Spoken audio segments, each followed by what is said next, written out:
Viewers নমস্কার, আমি doctor Jayanta বাইন, plastic এবং কসমেটিক সার্জন। আমি আজকে যে বিষয়টা নিয়ে আলোচনা করব, আমাদের বিভিন্ন কমেন্টস ভিডিওগুলোতে কমেন্টসগুলো পাই, আমি চেষ্টা করি সেগুলো উত্তর দিতে। কিছু কিছু কমেন্ট সেগুলো আরো ফার্দার এক্সপ্লানেশন লাগে, সেগুলো ওই একটুখানি জায়গায় লিখে বলা পসিবল হয় না। তেমনই একটা কমেন্ট সপ্তাহ তিনেক আগে আমাদের একজন ভিউয়ার্স করেছিলেন, দেবাশিস সেন। তো উনি জিজ্ঞেস করেছিলেন ম্যাস্টোপেক্সি এবং ব্রেস্ট রিডাকশনের ডিফারেন্স এবং সার্জারি নিয়ে এক ভিডিওতে ডিসকাশন করলে ভালো হয়। তো উনি দেবাশিস সেন ম্যাস্টোপেক্সি এবং ব্রেস্ট রিডাকশন নিয়ে জানতে চেয়েছেন। সেটা নিয়ে ইনফ্যাক্ট অনেক ব্রেস্ট রিডাকশন সার্জেন্স বা প্লাস্টিক সার্জেন্সদেরও সঠিকভাবে কিন্তু আইডিয়া থাকে না। আমারও ছিল না। আমি যখন প্লাস্টিক সার্জারি স্টুডেন্ট ছিলাম তখন আমিও কিন্তু এই দুটো বিষয়টাকে গুলিয়ে ফেলতাম। পরে ডিফারেন্সটা বুঝতে পেরেছি। ডিফারেন্স যেটা হচ্ছে, যখন বয়সজনিত কারণে মহিলাদের ক্ষেত্রে ব্রেস্টের দুটো চেঞ্জেস আসতে পারে। সেই চেঞ্জেস গুলো হচ্ছে, কিছু কিছু মহিলা থাকেন তাদের ব্রেস্ট যেটা রয়েছে সেটা স্যাগ করে যায়, নিচের দিকে নেমে আসে। অনেকের ক্ষেত্রে স্যাগিংটার সঙ্গে সঙ্গে ব্রেস্টের ভলিউমটাও বৃদ্ধি পায়, স্যাগিংও করে যাচ্ছে আবার সাইজেও বৃদ্ধি হচ্ছে, সেটা একটা জিনিস হতে পারে। আবার অনেকের ক্ষেত্রে এই যে ব্রেস্টের স্যাগিং হলো কিন্তু ডিফ্লেশন হলো, সাইজটা কিন্তু বাড়লো না, বরঞ্চ ভলিউম কমে গেল বা শুকিয়ে গেল বলে জিনিসটাকে বলা যেতে পারে। যদিও টার্মগুলো একটুখানি অদ্ভুত রকমের শোনাচ্ছে, একটু বিসদৃশ্য বা একটুখানি হয়তো আপত্তিজনক শোনাচ্ছে, কিন্তু এর থেকে ভালো টার্ম আমি দিতে পারছি না, ভালো উদাহরণ আমি দিতে পারছি না। যেমন ধরুন, একটা ব্রেস্টকে যদি একটা লাউয়ের সঙ্গে তুলনা করি, সেটা সাইজেও বাড়ছে আবার লম্বাতেও বাড়ছে, এটা একটা কন্ডিশন হলো। আর একটা কন্ডিশনের সঙ্গে যদি আমরা সেটাকে কম্পেয়ার করি, যে ধরুন সেটা ঝিঙের মতো যদি আমরা বলি যে সেটা শুধু লম্বাতেই বাড়ছে, সাইজে খুব বেশি বাড়ছে না। তো এই যে চেঞ্জেসটা হলো বয়সের সঙ্গে সঙ্গে, যে চেঞ্জেসটা হলো, এটা কিন্তু একটা স্বাভাবিক প্রক্রিয়া। এর সঙ্গে লজ্জা পাওয়ার বা আতঙ্কিত হওয়ার বা সংকোচে ভোগার কোনো কারণ নেই, এটা একটা ফিজিওলজিক্যাল প্রসেস। প্রত্যেকের সঙ্গেই এই জিনিসটা হতে পারে।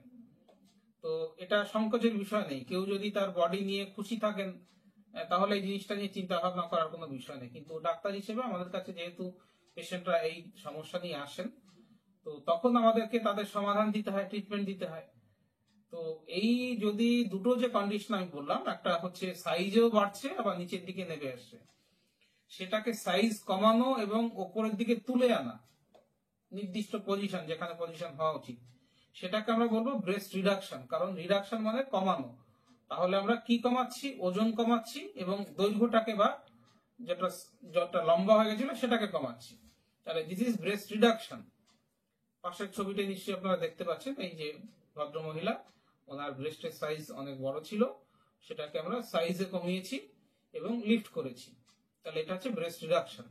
আর ম্যাস্টোপেক্সি কি? ম্যাস্টোপেক্সি হচ্ছে যেটাকে আমি ঝিঙের সঙ্গে তুলনা করলাম, যে লম্বাতে বেশি বাড়ছে কিন্তু ভলিউমে ততটা বাড়ছে না বা সাইজে ততটা বাড়ছে না, ওজন ততটা বাড়ছে না, চিপসে গেছে, বরঞ্চ আমরা বলতে পারি ডিফ্লেশন হয়েছে। তখন সেটাকে তাহলে এটা নিচের দিকে যেহেতু নেমে এসছে, সেটাকে আমাদেরকে উপরের দিকে তুলে আনতে হবে। প্লাস অনেক সময় পেশেন্টরা চান কি স্যার ভলিউমটাও যেন বাড়ে, তখন যে সার্জারিটা করা হচ্ছে সেটাকে আমরা ম্যাস্টোপেক্সি বলি। তাহলে লিফট করা এবং ভলিউম বাড়ানো, সেটাকে আমরা ম্যাস্টোপেক্সি বলছি। আর লিফট করা এবং ভলিউম কমানো, সেটাকে আমরা ব্রেস্ট রিডাকশন বলছি। আমাদের স্টুডেন্টস যখন ছিলাম, আমরা এমসিএইচ যখন পড়াশোনা করছি, যখন বই পড়ছি, আমাদের এই দুটো surgery technique more or less same. আমাদের মার্কিং সেম থাকে, মেজারমেন্ট অলমোস্ট সেম থাকে, কিন্তু একটাতে আমরা ভলিউমটাকে কমাই আর একটাতে ভলিউমটাকে বাড়াই, আর একটাতে কিন্তু দুক্ষেত্রেই ব্রেস্টটাকে উপরের দিকে লিফট করা হয় বা তুলে নিয়ে আসা হয়। তো তখন এই জিনিসটা অতটা ভালো বুঝতে পারতাম না, কিন্তু যখন আমরা কার্যক্ষেত্রে বা যখন আমি আমার প্র্যাকটিসিং লাইফে গেলাম, তখন জিনিসটা নিয়ে আরো বেশি ভালো করে স্টাডি করতে হলো।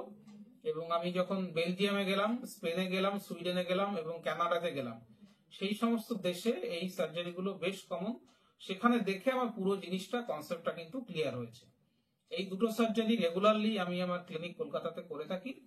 যদি আপনাদের এই বিষয়ে ফার্দার ডিসকাশনস বা কোশ্চেন্স থাকে, আমার ব্রেস্ট রিডাকশন ম্যাস্টোপেক্সি নিয়ে ভিডিওস রয়েছে, সেই ভিডিওস গুলো দেখতে পারেন, অনেক ইনফরমেশন পেয়ে যাবেন।